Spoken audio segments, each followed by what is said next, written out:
بسم اللہ الرحمن الرحیم۔ السلام علیکم۔ میرا نام نازیہ ہے۔ میں ایک حلوائی کی اکلوتی بیٹی ہوں۔ میری ماں اور باپ مجھے بہت پیار کرتے ہیں۔ ان کی بدولت ہی میں آج جو بھی ہوں اس کا سہرا میرے ماں باپ کو جاتا ہے، جنہوں نے غریب ہونے کے باوجود مجھے انٹر تک پڑھایا تھا۔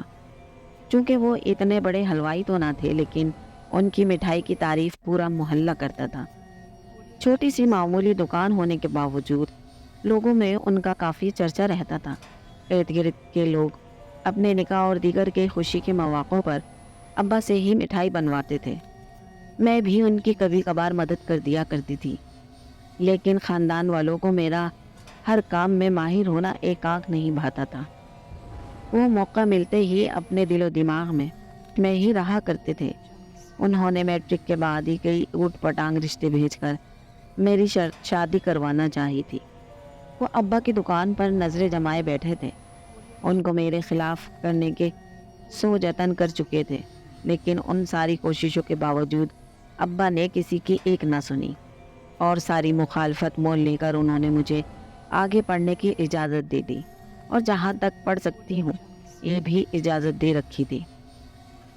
لیکن میں نے انٹر کے بعد پڑھائی چھوڑ دی۔ چھوٹی موٹی نوکری کا سوچا تاکہ ابا کا ہاتھ بٹا سکوں، اور پھر کئی جگہ اسکول میں انٹرویو دینے کے بعد میں ایک اسکول میں استانی لگ گئی۔ میری نوکری اچھی جا رہی تھی، لیکن ایک دن اچانک ہی ابا کی طبیعت بگڑنے لگی۔ دواخانے لے جایا گیا۔ معائنے کے بعد پتہ چلا کہ ابا کو شوگر ہے اور ساتھ ہی ٹی بی کی بھی شکایت ہے۔ انہیں کام سے تھوڑا آرام کی ضرورت ہے۔ سو میں نے نوکری چھوڑ دی اور حلوائی کی دکان کے کام میں ان کی مدد کرنے لگی، اور اس کے ساتھ امی بھی تھوڑی بہت مدد کر دیتی تھیں۔ اس کام میں بھی اچھا خاصا گزارا ہو جاتا تھا، لیکن ابا کی دوا کے لیے مجھے کچھ کام اور کرنا ہی تھا۔ اس لیے میں نے اسکول کے ذریعے کچھ ٹیوشن کے بچے گھر بلوا لیے تھے۔ اس اسکول کی پرنسپل اچھی تھی، انہوں نے رحم دلی دکھائی تھی۔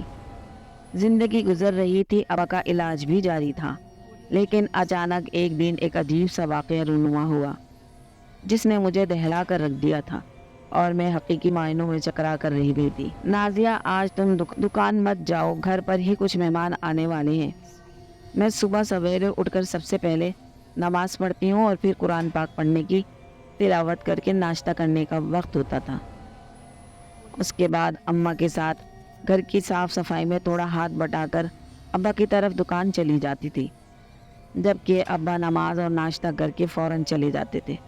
میں صبح اٹھی اور معمول کا کام کر کے جب دکان جانے کی تیاری کرنے لگی تو امی تذبذب کا شکار سی کمرے میں چلی آئیں اور مجھے دیکھ کر دکان نہ جانے کا کہا۔ تھوڑی حیرت اور تعجب سے پلٹ کر انہیں دیکھنے لگی، جانے کیوں مجھے کچھ عجیب سا احساس نے گھیر لیا تھا۔ ویسے بھی مہمان ہیں کون جن کے سامنے مجھے ہی آنا ہے؟ میں نے پلٹ کر امی کو دیکھ کر تعجب سے پوچھا، جبکہ دکان جانے کے لیے گھر میں موجود مٹھائی کا سامان ایک شاپر میں ڈالنے لگی۔ جب ڈال چکی تو امی خاموش کھڑی تھی، جیسے کچھ بولنا چاہتی تھی لیکن بول نہیں پا رہی تھی۔ میں انہیں حیرانگی سے دیکھنے لگی۔ آج سے قبل ان کا ایسا انداز میں نے کبھی نہیں دیکھا تھا۔ کیا ہوا ہے؟ سب ٹھیک ہے نا؟ کوئی پریشانی ہے تو بتا دیں۔ خاموش رہ کر پریشان کر رہی ہیں؟ میں نے انہیں نظروں سے جانچتے ہوئے سوال کرتے ہوئے ہمت دی تاکہ ان کے ذہن میں جو چل رہا تھا وہ زبان پر آ سکے۔ تمہاری پھپھو نے ایک رشتہ دیکھا ہے اور وہ آج تمہیں دیکھنے آنا چاہتے ہیں۔ امی نے بالآخر تھوڑا ہچکچاتے ہوئے بلی تھیلے سے نکال ہی دی۔ مجھے تبھی منفی سوچوں نے گھیر رکھا تھا۔ میری مرضی کے خلاف ہونے والا ہے یا ہو جائے گا؟ اس پل بھی میں بے یقینی سے ماں کو دیکھتی رہ گئی تھی۔ ماں سوائے اس کے لفظ سل چکے تھے۔ آپ نے رشتے تلاش کرنا شروع کر دیے اور مجھے بتانا بھی گوارا نہیں کیا۔ گھر کے حالات دیکھ رہی ہیں، ابا کی کیا حالت ہے اس وقت، شادی، رشتے ڈھونڈنا، مہمانوں کا آنا، یہ سب بہتر نہیں ہے، لیکن پھر بھی آپ کر رہی ہیں۔ میں نے مٹھائی کا سامان کا شاپر تھوڑا دور پلنگ پر پٹکتے ہوئے غیر معمولی سی آواز میں چیخ کر پوچھا۔ امی میرے برہم ہونے پر حواس باختگی کا شکار ہو گئی تھیں، لیکن مجھے بھی احتجاجاً چیخنا پڑ رہا تھا، اور وہ بھی اس بات سے بخوبی واقف تھی بیٹیوں کو وقت سے پہلے رخصت کر دینا چاہیے، اور یہی تمہارے ابا کی بھی خواہش ہے۔ وہ تمہیں اپنی زندگی میں ہی رخصت کرنا چاہتے ہیں۔ تم جانتی ہو ان کے فیصلے کے بنا میں کچھ بھی نہیں کر سکتی۔ امی نے نڈھال ہوتے ہوئے وہیں قریب ہی پلنگ پر براجمان ہوتے ہوئے مجھے دیکھ کر ابا کی خواہش کا بھی اظہار کیا۔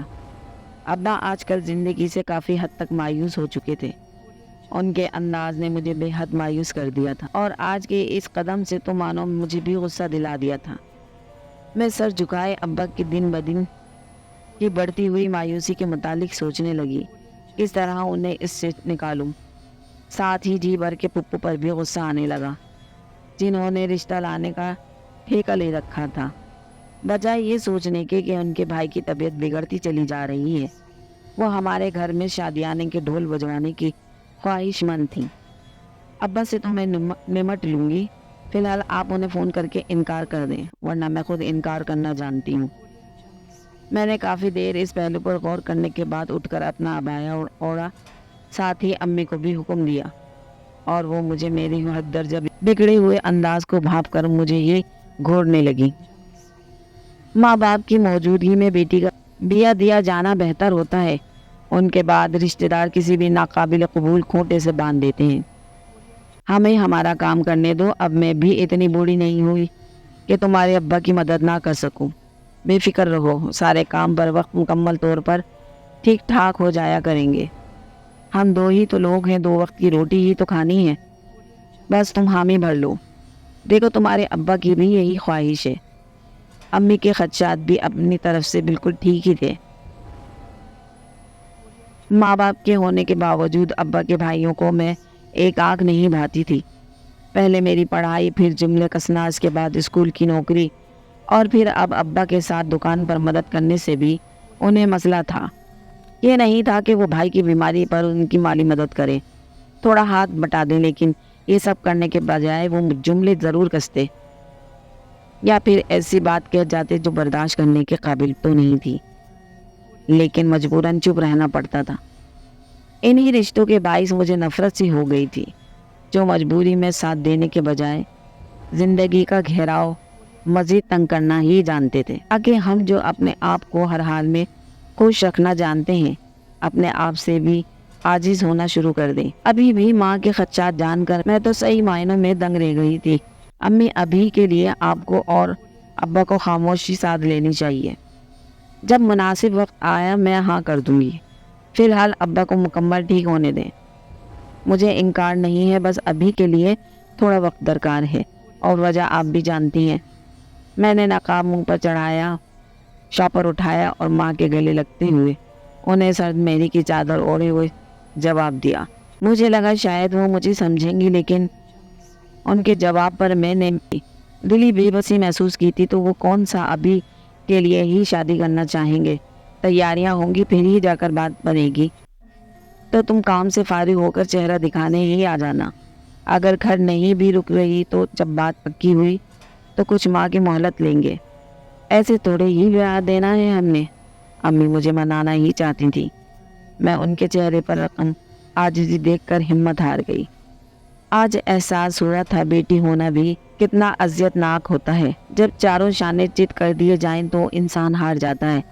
اچھا ٹھیک ہے، میں کچھ سوچوں گی، فی الحال میں چلتی ہوں، ابا انتظار کر رہے ہوں گے۔ میں نے حامی بھرتے ہوئے سر ہلا دیا اور انہیں گلے لگا کر تسلی دے کر گھر سے نکل آئی تھی۔ میں گھر سے نکلی تو دکان والے روڈ پر چلی آئی۔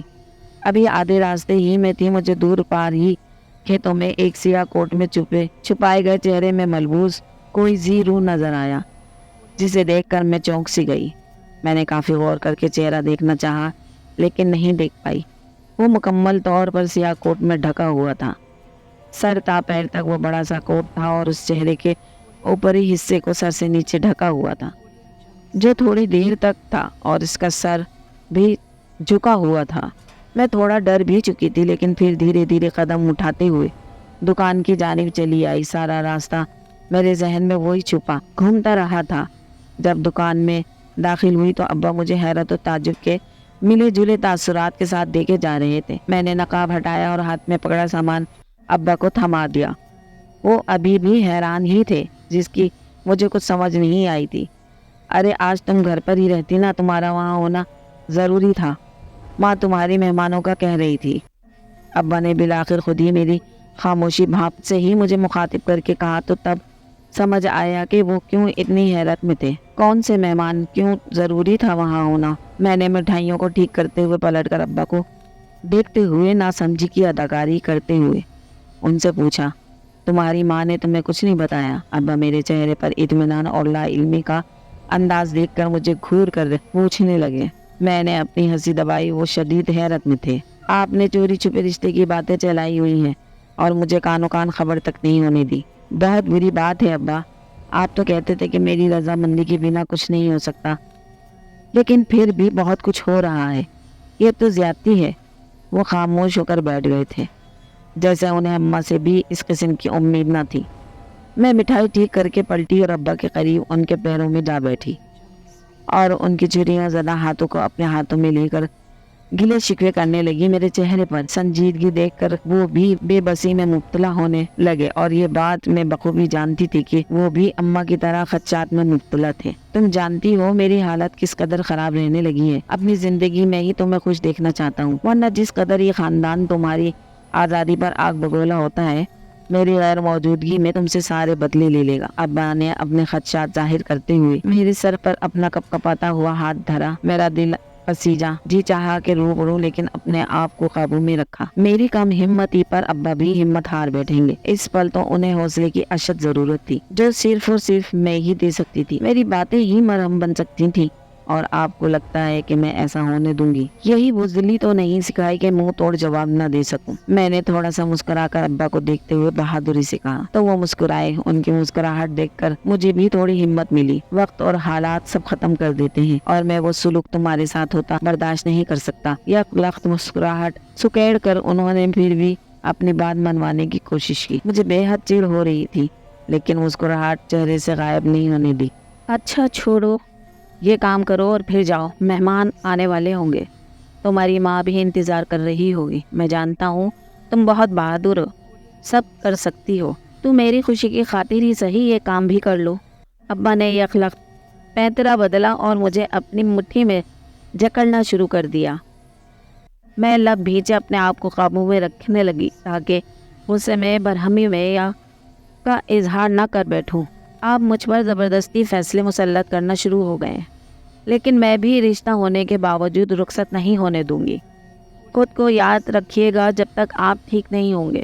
میں گھر نہیں چھوڑنے والی۔ میں نے ان کی بات پر عمل کرنے کی حامی تو بھر لی تھی، لیکن ساتھ ہی اپنا بھی ارادہ بھی ظاہر کر دیا تھا، تاکہ وہ مجھے رخصت کرنے کی خواہش تو ہرگز بھی نہ کر سکیں، بلکہ رشتہ ہونے تک ہی رہے۔ مانا کہ اپنی جگہ ٹھیک تھے، لیکن انہیں بھی ابھی حوصلے کی ضرورت تھی۔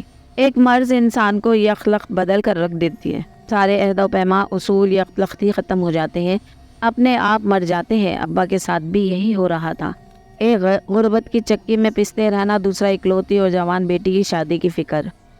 دونوں سے ہی وہ نڈھال تھے، اگر بیمار نہ ہوتے تو ہمت و حوصلے میں مبتلا رہتے، لیکن صحت کی آزمائش بھی تھی۔ ان حالات میں بھی بیٹی ہونے کا فرض نہ نبھا سکوں تو یہ ماں اور ابا دونوں کے ساتھ ہی زیادتی تھی۔ علی تمہارا مفلر تو بہت پیارا ہے، کدھر سے لیا ہے؟ میں ٹیوشن کے بچوں کو پڑھا رہی تھی کہ اچانک ہی پڑوس کے بچوں میں علی پر نگاہ پڑی۔ اس کے گلے میں ایک سیاہ مفلر تھا جو مکمل سیاہ تھا، اس کے اوپری حصے پر ایک چھوٹی سی سرخ پٹی تھی جو دور سے ہی بہت بھلی لگ رہی تھی۔ اس کا اون دور سے دیکھنے کے باوجود بھی بے حد چمکتی ہوئی دکھائی دیتی تھی۔ میں نے یہ اخلاق دیکھ کر فوراً ہی مسکرا کر ستائش سے دیکھتے ہوئے تعریف کر ڈالی تھی۔ میری امی نے مجھے آج ہی بازار سے لا کر دیا ہے، میری خالہ کے بیٹے کے پاس بھی ایسا ہی تھا، میں نے ضد کی تھی تو انہوں نے آج مجھے بھی دلوا دیا۔ علی نے خوشی سے وہ مفلر گلے سے اتار کر میرے پاس آ کر مجھے دکھایا۔ میں نے محسوس کیا کہ وہ اون بھی بے حد نرم سا ہے۔ سیاہ رنگ میرا پسندیدہ رنگ تھا، اس رنگ میں مجھے ہر چیز ہی بھاتی تھی، شاید وہ مفلر بھی مجھے تبھی اتنا منفرد دکھائی دے رہا تھا۔ میں متاثر بھی ہوئی جا رہی تھی۔ آج میں بھی امی سے کہوں گی مجھے بھی ایسا ہی دلوائیں، اس کا رنگ بھی پیارا ہے۔ میں نے یک لخت ہی اسے واپس لوٹاتے ہوئے اپنی خواہش ظاہر کی تھی، جس پر وہ مجھے دیکھنے لگا تھا۔ ہاں علی ویسے تو بہت پیارا ہے، میرا بھی جی چاہ رہا ہے ایسا ہی لینے کو۔ اپنی امی سے پوچھ کر بتانا کہاں سے لیا ہے۔ اچانک ہی علی کے عقب میں بیٹھے اس کے دوست نے بھی مسکرا کر کہا تو میں ان بچوں کی ندیدی فطرت دیکھ کر مسکرا پڑی تھی۔ انہیں جو چیز پسند آتی تھی یوں ہی والدین سے ضد کیا کرتے تھے۔ میں خود بھی اپنے بچپن میں ایسا ہی کئی مرتبہ کر چکی تھی۔ میں کہوں گا وہ آپ کے لیے بھی ایسا لائیں، علی نے مجھے دے کر مجھے کہا۔ اس کے معصوم بھرے انداز پر لبور مسکراہٹ آن ٹھہری۔ یک لخت عقب سے امی اچانک سے چلی آئیں۔ ہانڈی چولہے پر چڑھا دی ہے، وقفے وقفے سے دیکھتی رہنا۔ میں جا رہی ہوں تمہارے ابا کی دوا لینے کے لیے، واپسی پر تھوڑی سبزی بھی خریدنی ہے، جلدی آ جاؤں گی۔ امی اس پل مکمل تیاری میں تھی، ہاتھ میں ابا کی دوائیوں کی پرچی تھی اور ساتھ ہی اپنا سامان بھی تھامے ہوئے مجھے ہدایت دے رہی تھی۔ میں سمجھ کر سر ہاں میں ہلا دیا، جی ٹھیک ہے، رکے میں پیسے لا کر دیتی ہوں، ساری دوائیں لے آئیے گا۔ بار بار بازار جا کا چکر لگانا کون سا آسان کام ہے، تھکاوٹ ہو جاتی ہے۔ مجھے اچانک ہی یاد آیا تو اندر کمرے کی جانب لپکی اور پھر وہاں سے اپنا پرس اٹھا لائی، امی کو پیسے نکال کر دیے اور پھر انہیں رخصت کر کے پرس کمرے میں رکھ کر لوٹی تو ہانڈی کا خیال ذہن میں آیا۔ تم لوگ پڑھائی کرو، میں تھوڑی دیر بعد آ کر سب سے سارا سبق سنتی ہوں، کسی نے بھی غلطی کی تو آج بہت پٹائی کروں گی۔ یاد رکھنا باورچی خانے کی جانب جاتے ہوئے میں نے بچوں کو سبق کی نصیحت کی تاکہ وہ میرا دھیان ادھر ادھر لگا پا کر شرارتوں میں نہ لگے رہیں۔ ابا کا ہیزی کھانا تھا سو اس پر دھیان دینا ضروری تھا اور بچوں کی ذمہ داری بھی الگ تھی، دونوں پر ہی توجہ دینی تھی۔ مٹھائی کا آرڈر آیا تھا، میں تھوڑی دیر تک دینے جاؤں گا، آج کے لیے یہ کام ہی بہت ہے، تم دکان بند کر کے چلی جانا، میں بھی یہ سامان دے کر آ جاؤں گا۔ دوسرے دن ہی ابا مٹھائی کا ٹوکرا اٹھائے قریبی علاقے میں مٹھائی دینے روانہ ہو گئے۔ انہوں نے جانے سے قبل مجھے بھی نصیحتیں کی تو میں جو مٹھائیوں کے ڈبے رکھ رہی تھی ان کی جانب پلٹی۔ ٹھیک ہے، پہلے یہ مجھے دے، میں آپ کو پیک کر دوں ورنہ مٹھائی خراب ہو جائے گی۔ میں نے ان کے ہاتھوں سے مٹھائی کا ٹوکرا لے کر رکھا، ساتھ میں جو ڈبے تھے وہ مجھے درست نہیں لگے تو میں نے انہیں بدل کر مٹھائی ایک اچھے گتے کے ڈبوں میں ڈال کر بند کیا، کیونکہ اکثر مٹھائیاں کم معیاری ڈبے میں موجود ہونے کی وجہ سے سکڑ جاتی تھیں یا پھر جلد خراب ہو جاتی تھی، اس لیے مجھے شکایت سے قبل ہی ساری احتیاطی تدابیر کرنی ہی تھیں۔ السلام علیکم۔ اچانک ہی دکان میں ایک خوبصورت سا نوجوان داخل ہوا، اس کے چہرے پر سرخی سی تھی، دیکھنے میں وہ کافی وجیح قسم کا جسم و قامت ہٹا کٹا نوجوان تھا۔ وعلیکم السلام جی، کیا چاہیے؟ میں نے دھیرے سے جواب دے دیا، جبکہ ابا نے اونچی آواز میں جواب دے کر اس نوجوان سے آنے کی وجہ پوچھی۔ مجھے مٹھائی چاہیے جو بہت خاص ہو، یہاں کی مشہور قسم کی ہو، سالگرہ کے لیے ضروری ہے اور کچھ خاص خوشخبری کے لیے بھی، تو اس کے حساب سے کوئی خاص میٹھا۔ اس شخص نے کافی شائستگی سے اپنے آنے کی وجہ بتائی اور ساتھ ہی مٹھائی کی اقسام کا بھی پوچھا۔ میں پہلی مرتبہ یوں اس قدر خیال کرنے پر حیران ہوئی تھی۔ لوگ اکثر کم قیمت اور چھوٹی چھوٹی مٹھائیوں کا کہتے تھے کہ پیسے بھی کم لگیں اور چیز بھی تھوڑی کم ہی ہو، آپ خود ذائقہ چکر منتخب کر سکتے ہیں، اس لیے کوئی پیسے نہیں ہیں۔ بیٹا ذرا مٹھائی لانا، ابا نے اسے جواب دے کر مجھے مٹھائی لانے کو کہا۔ میں سر ہلا کے آگے بڑھی اور دیگر انواع و اقسام کی مٹھائیاں اٹھا لائی، اس کے سامنے رکھتے ہوئے اس نے سب کا ذائقہ چکھا، اس کے چہرے کے تاثرات بتا رہے تھے، اسے مٹھائی سبھی بھا گئی تھیں۔ وہ سوچ میں مبتلا تھا کہ کس کو منتخب کرے۔ میرے خیال میں یہ مٹھائی ٹھیک رہے گی، آپ ایسی ہی مٹھائی کے 10 ٹوکرے تیار کر کے جمعرات کی شام کو بھجوا دیجیے گا، میرا یہ پتہ ہے۔ بالآخر اس نے کھوئے والی مٹھائی کا آرڈر دے دیا اور ساتھ ہی اپنا پتہ بھی دے دیا۔ میں نے میز سے اس کا پتہ اٹھا کر دیکھا تو وہ کافی دور تھا۔ ابا اس پتے پہ مٹھائی لے کر وہ بھی شام، آپ کی تو طبیعت بھی خراب رہتی ہے، انکار کر دیں۔ میں نے یہ خلقت ابا کی طبیعت کے پیش نظر ابا کو روکنے کی کوشش کی، پہلے ہی وہ بیمار تھے۔ مزید اتنا سفر دیکھ کر مجھے غصہ سا آیا۔ میں لے جاؤں گا، تم پریشان مت ہو، ابا نے مجھے حوصلہ دیا، جبکہ میں نے ضبط سے کام لیا۔ یہ وہیں کہ کسی قریبی حلوائی سے بھی مٹھائی تیار کروا سکتے ہیں، اتنے دور آنے کی ضرورت کیا تھی؟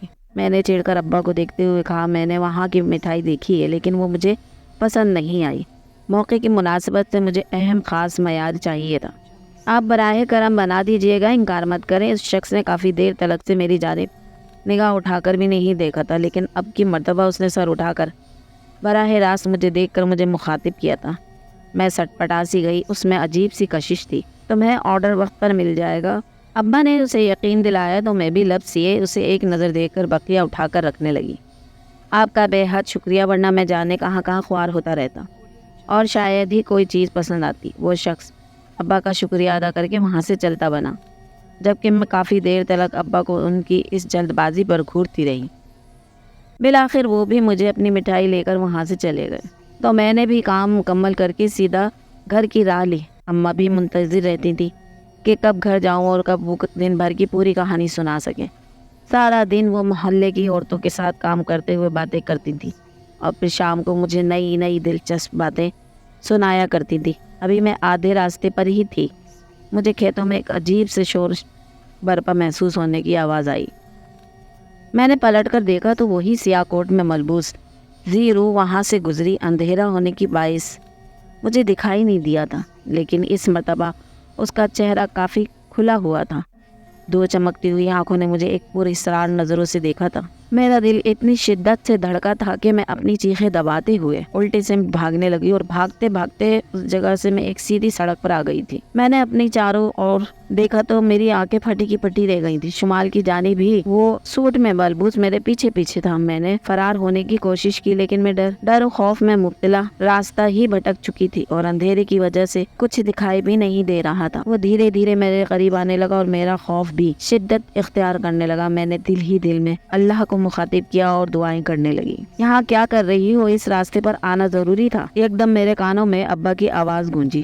میں پلٹی تو سامنے ہی کھڑے تھے۔ دل ہی دل میں اللہ کی بھیجی گئی مدد پر شکر ادا کر کے پلٹ کر اس کوٹ میں ملبوس زیرو کو دیکھا تو وہاں کوئی بھی موجود نہ پا کر مجھے مزید دھچکا سا لگا۔ کیا ہوا ہے؟ بوکھلاہٹ کا شکار کیوں لگ رہی ہو؟ ابا نے مجھے خاموشی سے بنا جواب دیے دائیں بائیں حیرت سے نظر دوڑاتے ہوئے دیکھا تو چیخ کر پوچھا تو وہ بھی روایتی باپ ہی یوں تنہا اس راہ میں دیکھ کر تھوڑے سرد لہجے میں سوال کر رہے۔ کچھ نہیں ابا، سوچا آج اس راستے سے چلتی ہوں۔ میں نے ایک لخت نفی میں سر ہلا کر انہیں مطمئن کیا، اس ڈر سے کہ وہ اس سے بھی زیادہ برہم نہ ہو جائیں۔ لیکن آئندہ دھیان رکھنا، یہ راستہ ٹھیک نہیں ہے۔ ابا نے سر پر ہاتھ دھیرے دھرتے ہوئے مجھے نصیحت کی اور میں ان کے ساتھ گھر کی جانب جانے لگی۔ اس سے قبل میں نے ایک مرتبہ پھر سے مڑ کر پیچھے دیکھا تھا، لیکن کوئی بھی نہ پا کر حیرت میں گھری رہ گئی۔ یہ کس نے رکھا ہے؟ میں کمرے میں آئی تو مجھے اپنی چارپائی پر ایک مفلر دکھائی دیا جو مکمل سیاہ تھا۔ اس کی چمک اس قدر حسین تھی میں دیکھتے ہی مسکرانے پر مجبور ہو چکی تھی۔ پھر یخلق دل ہی دل میں بڑبڑاتی شاید اماں لے آئی ہوں، میں نے سوچا، لیکن خیال آیا کہ وہ ایسے نہیں لاتی، اگر لائیں بھی تو ہاتھوں میں نظر آ جاتا ہے۔ سارا دن میں نے یہی سوچا اور پھر امی سے جا کے پوچھا، انہوں نے لا علمی کا اظہار کیا تو میرا علی کی جانب دھیان چلا گیا، لیکن دوپہر کے وقت اسے بلانا مناسب نہیں سمجھا اور اس کے آنے کا انتظار کرنے لگی۔ ویسے بھی ٹیوشن میں کچھ ہی وقت رہ گیا تھا۔ علی، میرے کمرے میں یہ سیاہ چنری تم لائے ہو؟ شام کو علی ٹیوشن پڑھنے آئے تو میں نے اسے کمرے میں بلایا اور پھر اس مفلر کے بارے میں پوچھا۔ وہ دیکھ کر چونک اٹھا تھا۔ نہیں باجی، میں کیوں لاؤں گا؟ وہ نفی میں سر ہلانے لگا اور میں مزید حیرت میں گرتی چلی گئی۔ اس دن میں نے ہی تمہیں کہا تھا نا کہ میں سیاہ چنری پسند ہے۔ اگر تم نے نہیں رکھی تو کس نے رکھی ہے؟ امی تو بازار نہیں گئی، جب جائیں گی تو مجھے بھی ساتھ لے کر جاتی ہیں۔ میں نے اس کا ہاتھ تھام کر اسے یاد دلانے کی کوشش کی کہ شاید وہ بھول چکا ہو جب ہی ایسا کہہ رہا ہو، لیکن اس کے چہرے پر لا علمی کے آثار بھی بخوبی دیکھے۔ شاید آپ کے کپڑوں میں پہلے سے ہی پڑا ہو اور آپ کو دھیان ہی نہ ہو، علی نے بیزاری سے دائیں بائیں دیکھتے ہوئے کہا۔ مجھے جانے کیوں غصہ سا آنے لگا تھا۔ نہیں، میری خواہش تھی ایسے لینے کی، لیکن آج کل پیسے نہیں تھے تو نہیں لی۔ بس تم سے ذکر کیا تھا جب تم نے وہ مفلر گلے میں ڈالا ہوا تھا۔ میں نے بھی اسے تھام کر پیار سے کہا کہ شاید وہ مجھے بتانا نہ چاہتا ہو اور اب نہ بتا رہا ہو کہ میں نے ہی لیا ہے۔ میں تو بازار گیا بھی نہیں۔ چلے چھوڑے، رکھ لیں، آپ کی خواہش بھی پوری ہو گئی اور پیسے بھی نہیں لگے۔ اس سے زیادہ مزے کی اور کیا بات ہو سکتی ہے؟ اچھا چلو تم جا کر پڑھائی کرو، میں کپڑے استری مکمل کر کے آتی ہوں، پھر سب سے سبق بھی سننا ہے۔ سب بچوں کو بول دو میں سننے آ رہی ہوں، سارا یاد رکھیں۔ میں نے اس کی بات کو نظر انداز کیا اور ساتھ ہی سوچ میں مبتلا ہو گئی۔ مفلر کے بارے میں محو ہو گئی۔ جی اچھا، آپ مکمل کر کے آ جائیں، میں بھی پڑھتا ہوں، ابھی تک میں نے بھی نہیں یاد کیا۔ صحیح نہیں سنایا تو پھر بری طرح آپ ماریں گی۔ جاتے جاتے اس نے منہ پھلا کر کہا تھا اور میں پریشانی میں دھیرے سے مسکرا اٹھی۔ اچھا باتیں مت بناؤ، میں اتنی بھی ظالم قسم کی استانی نہیں ہوں۔ موسم آج کل کافی خراب رہتا تھا، دوپہر کے پل بھی یوں لگتا کہ آدھی رات ہو چکی ہے۔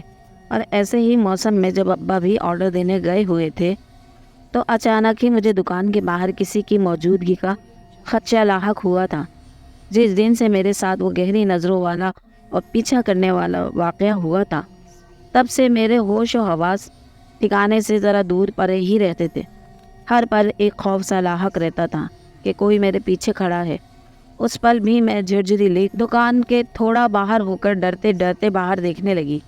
مجھے وہی نظریں دکھائی دیں، وہی کوٹ میں چھپی گہری نیلی آنکھیں اور چھپا چہرہ۔ یوں لگا جیسے میرے سامنے آندھی گزری ہو، آندھی طوفان کی مانند، اور پھر اوجھل ہو گیا۔ ڈر کے مارے میں لڑکھڑا کر تھوڑی دور، کوئی کون ہے وہاں؟ میں نے بالآخر تھوڑی ہمت کی اور پھر دبل لہجے میں تھوڑا چلا کر پوچھا، جبکہ دل کی دھڑکن 100 کی رفتار سے بھی زیادہ تیز تھی، کیا ہوا ہے؟ کس سے بات کر رہی ہو؟ اچانک ہی دکان میں ابا داخل ہوئے۔ انہیں دیکھ کر میرے دل کو تھوڑی ہمت ملی۔ ہر مرتبہ ہی وہ مجھے بچانے چلے آتے تھے، جبکہ کوئی امید، کوئی ڈھارس بھی نہیں ملتی تھی۔ پتہ نہیں مجھے روڈ کے پار کوئی چہرہ چھپائے شخص نظر آیا ہے۔ دیکھنے گئی تو کوئی بھی نہیں تھا۔ آوازیں دے کر بھی دیکھ لیا، پھر بھی میں نے ڈرتے ڈرتے ابا کو بتا دیا۔ دل ہی دل میں خوف تھا کہ شاید وہ میرا مذاق اڑانا شروع کر دیں یا پھر غلط کہہ دیں گے۔ کوئی فقیر ہوگا وہی چہرہ چھپائے گھومتے ہیں، ورنہ تو آج کل کون چہرہ چھپاتا ہے۔ ابا نے اپنی قیاس آرائی کی، جبکہ میں انہیں یہ کہہ نہیں پائی کہ میرا پیچھا تک کیا گیا ہے، وگرنہ شاید وہ پریشان ہو جاتے اور مجھے دکان لانے سے ہی انکار کر دیتے، گھر بیٹھنے کو کہہ دیتے۔ ہاں یہ بھی ہے، کوئی فقیر ہوگا، شاید بھوک کے مارے یہاں سیاہ لباس پہنے گھومتا پھرتا رہتا ہے۔ میں نے ان کی ہاں میں ہاں ملاتے ہوئے سر ہلا کر کہا، جبکہ میری زبان خوف سے ابھی تلک خشک تھی اور ہاتھ کانپ رہے تھے۔ اچھا چھوڑے، میں یہ سامان لے آیا ہوں، تم مٹھائی بنانے کی تیاری کرو۔ آرڈر بڑا ہے تو تھوڑا وقت لگے گا، کچھ سامان تمہاری ماں کو بھیج دیتا ہوں، وہ بھی بنا دے گی۔ ابا نے مجھے سامان پکڑایا اور ساتھ ہی مٹھائیوں کی تفصیل بتانے لگے۔ میں نے ان کے ہاتھوں سے سامان لے لیا اور اپنے ہاتھوں کی لرزش پر بھی قابو پایا تاکہ ابا کی نگاہ نہ پڑ سکے۔ نہیں، انہیں پریشان مت کریں، میں خود ہی بنا لوں گی۔ آج کل وہ میرے جہیز کی تیاریوں میں مصروف ہیں۔ کشن تک یہ سرہانے سب کی کڑائی کر رہی ہیں، تھک جاتی ہوں گی لیکن کہتی نہیں ہے۔ میں نے اماں کی پریشانی جانچ کر ابا کو انکار کر دیا اور یقین دہانی کرائی کہ میں خود ہی کام کر لوں گی۔ ہاں، جب سے رشتہ طے ہوا ہے تمہاری ماں کی تو مانو ہاتھ پیر ہی پھول گئے، ہر وقت تمہاری ہی بات، تمہارے ہی کام ہوتے ہیں۔ ابا بھی ماں کی خوشی کو محسوس کر کے مسکرائے اور میں ابا کو ہنستا پا کر دلی اطمینان محسوس کرنے لگی تھی۔ یہ سب بھی آپ ہی کی بدولت ہوا ہے، ورنہ میں تو کبھی بھی ہاں نہیں کرنے والی تھی۔ خیر کوئی بات نہیں، رخصتی کون سا ابھی ہونے دوں گی میں نے مسکرا کر انہیں بھی دھمکی آمیز انداز میں باور کرایا اور ساتھ ہی ساتھ مٹھائی کا آمیزہ تیار کرنے لگی تھی۔ جانے کو جی چاہا تھا کہ ابا سے بحث کروں، اچھا زیادہ باتیں مت بناؤ، مٹھائی بناؤ، وقت بہت کم ہے۔ میں نہیں چاہتا اس بچے کو مجھ سے کسی قسم کی کوئی شکایت ہو یا مٹھائی خراب بنے۔ ابا نے الٹا مجھے ہی ڈانٹا تو میں منہ بنا کر خفگی سے انہیں دیکھنے لگی۔ میری ناراضگی دیکھ کر وہ مزید مسکرانے لگے۔ پچھلے 2-4 دنوں سے کچھ بہتر دکھائی دے رہے تھے، جس کی وجہ میرا رشتہ طے ہونا تھا۔ روکا تو تھا کہ مت لیں، آرڈر بہت دور جگہ ہے، لیکن آپ نے میری ایک نہیں سنی۔ خدمت خلق کا شوق چڑھا ہوا تھا، میں نے منہ بنایا تو وہ مجھے گھورنے لگے۔ سو میں نے خاموشی میں عافیت جانی اور چپ چاپ مٹھائی کا آمیزہ مکمل تیار کر کے اسے پکانے کا کام شروع کرنے لگی۔ ابا تو زبان دے چکے تھے اور کام میرے ہی نازک کندھوں پر تھا، جو سارے کا سارا میں نے ہی کرنا تھا۔ تمہارے ابا کی طبیعت بالکل بھی نہیں ٹھیک، تم ایسا کرو، یہ مٹھائی کا آرڈر تیار ہے، خود ہی دیتی آؤ۔ میں اپنے کمرے میں بیٹھی ہوئی تھی، شام کا پہر تھا، ابا بھی لیٹے ہوئے تھے۔ جب امی نے آ کر مجھے آرڈر دینے کا کہا، میں جی طرح سے غصے میں آئی۔ اسی بات سے میں نے ابا کو روکا بھی تھا اور باس پرس بھی کی تھی، لیکن انہوں نے میری بات کو نہیں سمجھا اور سب طبیعت خرابی کا کہہ کر مجھے یوں خراب موسم میں دینے کو کہہ رہے ہیں۔ لیکن میں اس وقت کیسے دینے جاؤں جب موسم بھی خراب ہے اور شام کے سائے بھی گہرے ہو رہے ہیں؟ کسی اور کو بھیج دینا، آج سے قبل تو رات کے آرڈرز آپ نے تو کبھی نہیں لیے، تو یہ کیوں لے لیا تھا؟ میں نے نفی میں سر ہلاتے ہوئے اماں کو دیکھا۔ وہ خود بھی مجھے بھیجنے پر کچھ پریشان سی تھی، لیکن ابا کی دی گئی زبان کا پاس رکھنا بھی ضروری تھا۔ وہ منتیں کر رہا تھا، پتر مجھے مجبوری ہے، مجبوراً مجھے حامی بھرنی پڑی، تم پریشان مت ہو، ساتھ ہی کسی محلے کے بچے کو لیتی جاؤ، کچھ نہیں ہوتا۔ اچانک ہی ابا میرے کمرے میں چلے آئے۔ ان کے چہرے پر تھکن کے آثار دیکھ کر میرا دل پسیجا اور میں یک لخت اپنے بستر سے اٹھی، انہیں تھام کر احتیاط سے وہاں بٹھا دیا۔ میں تبھی روکتی رہی تھی، لیکن آپ نے میری ایک نہیں سنی، بلکہ خدمت خلق کا بیڑا جو آپ نے ہی اٹھایا ہوا ہے، بھلا اتنی دور آپ بھی نہیں جا سکتے؟ دور کی بات ہے، میں نے خفگی سے انہیں گھورا تو وہ مسکرائے۔ جانتے تھے کہ میں چلی جاؤں گی، لیکن جانے سے قبل تھوڑا سا غصے کا اظہار کرنا تھا۔ اچھا نا، کوئی بات نہیں، اور تمہارے ابا کی دوا کے پیسے ہو جائیں گے۔ تمہیں بھی بچوں کو پڑھانے میں سر کھپاتی رہتی ہو، اب کیا یوں تمہیں خوار ہوتا ہوا دیکھیں گے؟ اماں نے ابا کو خاموش دیکھا تو میں ڈپٹنے لگی۔ میں نے منہ بنایا، وہ میں خود بھی کر لیتی ہوں، آپ کو کیا ضرورت ہے پریشان ہونے کی؟ میں ابھی اتنی کمزور نہیں ہوئی کہ ابا کی دوا کے پیسے نہ بنا سکوں۔ میں نے اماں کو بھی مطمئن کیا، اور وہ دونوں ہی مجھے بے حد کمزور سی لڑکی سمجھتے تھے، کیونکہ میں بالکل بھی نہیں تھی۔ اچھا پتہ ہے ہمیں کہ تم کس قدر بہادر ہو۔ مٹھائی اٹھاؤ اور دے آؤ۔ اماں نے ہاتھ کھڑے کر دیے اور مزید ڈانٹ دیا۔ میں منہ پھلاتے ہوئے اپنا سادہ سے کپڑے اٹھا کر بستر پر رکھنے لگی۔ اچھا، میں کپڑے بدل لوں تو جاتی ہوں، پڑوس سے علی کو کہہ دے میرے ساتھ چل جائے، تب تک میں کپڑے بدل کر آتی ہوں، یہ مٹی سے اٹے ہوئے ہیں، عبایا بھی گندا کر دیں گے۔ میں نے سر اس بات میں ہلایا اور پھر ان دونوں کو کمرے سے باہر بھیج کر کپڑے بدلے۔ اوپر عبایا بھی اوڑھ لیا تاکہ بارش سے سردی بھی کم لگے گی اور تھوڑا بچ بھی جاؤں گی۔ اس کے ساتھ ہی سردی کے باعث کچھ اور نہیں ملا تو گلے میں وہ کالا مفلر ڈال دیا جو مجھے ملا تھا۔ تم یہیں رکو، میں دے کر جلدی ہی آتی ہوں، آگے پیچھے مت ہونا، موسم خراب ہے، مجھے ڈھونڈنے میں دشواری ہوگی۔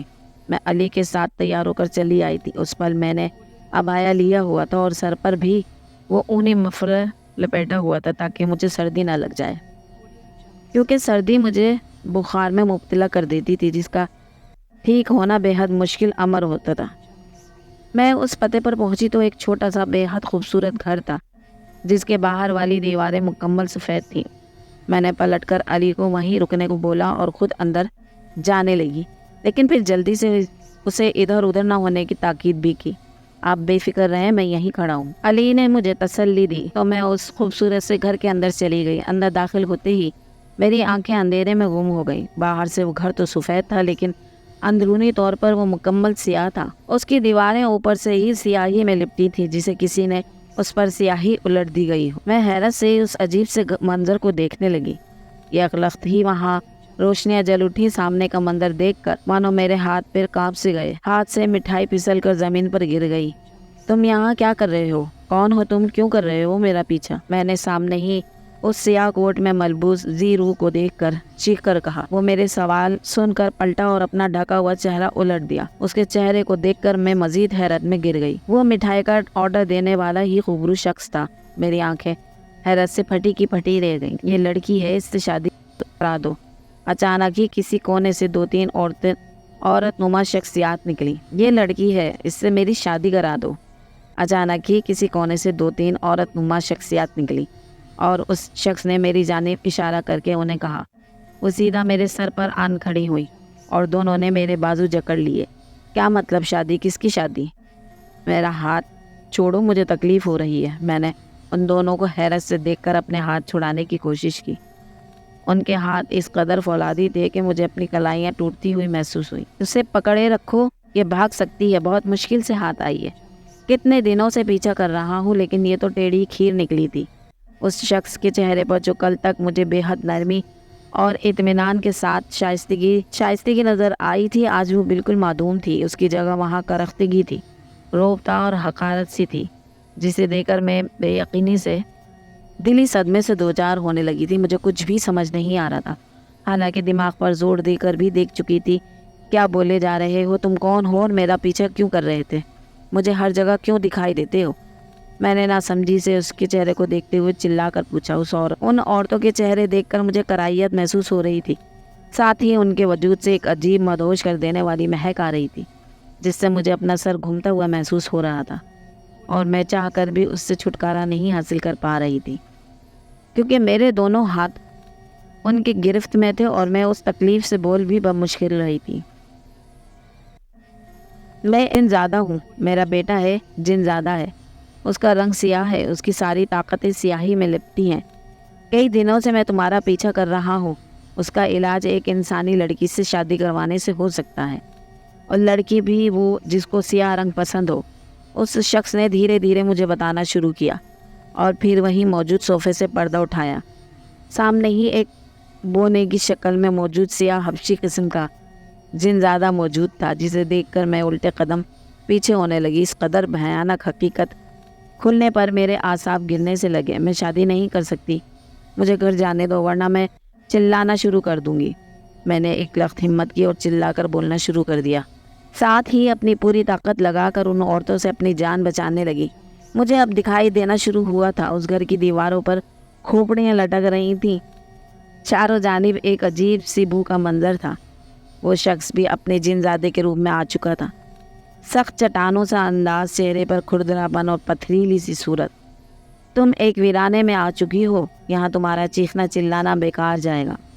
تم میری تحویل میں ہو۔ اس نے میرے قریب آ کر اپنا چہرہ میرے سامنے جھکا کر مجھے ہنستے ہوئے اطلاع دی تو میں مزید خوف میں گرتی چلی گئی۔ میرے اوسان ڈر سے خطا ہو چکے۔ 1 منٹ، اس کا مطلب وہ سیاہ مفلر بھی تم نے رکھا تھا اور ہر جگہ تم مجھے اٹھا کر لے جانے والے تھے۔ یہ مٹھائی کا بھیس بدل کر آنے والے بھی تم ہی تھے۔ ایک دم میرے دماغ نے کام کرنا شروع کیا اور پھر میں نے اپنے ذہن میں آئے سوال کو زبان پر لایا۔ ہاں، میں وہی ہوئی تھا۔ تم سیدھی طرح ہاتھ ہی نہیں آ رہی تھی، سو مجھے الٹا طریقہ آزمانا پڑا اور اس مفلر کی طاقتوں سے ہی یہاں تک تم کبھی بھی نہ آتی۔ اس نے ہنستے ہوئے اپنی ہر بات کا اعتراف کرنا شروع کر دیا۔ میرے سارے منفی خدشات حقیقت ثابت ہو رہے تھے اور میں مزید ڈرتی جا رہی تھی۔ مجھے جانے دو، میں یہ شادی نہیں کر سکتی، مجھے چھوڑ دو، یہ گناہ ہے۔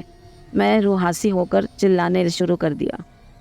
تم مدد کر رہی ہو، کوئی گناہ نہیں ہے۔ جس دن میرے بیٹے کی طاقتیں مکمل مل جائیں گی تو میں خود یہاں سے تمہارے گھر روانہ کر دوں گا۔ اس نے مجھے ایک امید بھری نگاہ سے دیکھ کر کہا تو میں نے حقارت سے منہ پھیر لیا۔ وہ ایک مفاد پرست جن زادہ تھا جس کو اپنے ہی کام سے مطلب تھا، جس کے لیے وہ اس قدر لمبی ترین چال چل چکا تھا۔ یہ امید بھری نظریں بھی ایک قسم چال ہی تھی جس میں وہ مجھے لانا چاہتا تھا، مگر مجھے ان کی نگاہوں میں بھی سازش اور مطلب پرستی دکھائی دے رہی تھی۔ نہیں، میں ایسا نہیں کر سکتی، میں باپ کو شرمندہ نہیں کر سکتی۔